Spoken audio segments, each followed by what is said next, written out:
How has volunteering impacted your learning and development? I think volunteering is something that I came to a little bit later in life.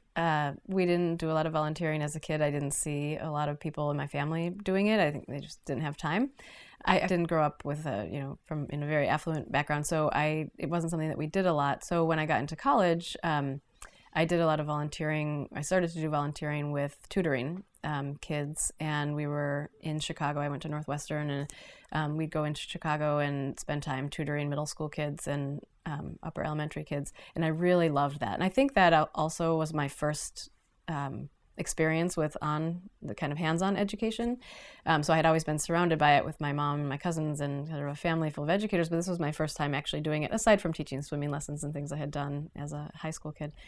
And I loved it, and that really kind of fueled my passion for education and really wanting to, I was in some of the schools that were really sort of dilapidated and not well taken care of, and kids who didn't have a lot of resources, and it kind of ignited activism in me, sort of. I think that has led me to where I am now and wanting to really change that.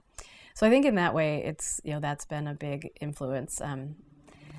I think, to this day, in business school, I volunteered with Special Olympics, and that was a great experience. And I still am in touch with some of the athletes that I worked with there. I think that was the first time I had done anything in a leadership role in a volunteer organization. And partly I realized that that's just like being in a leadership organization anywhere, which is an important realization. Now my volunteering is taking more the shape of being on boards.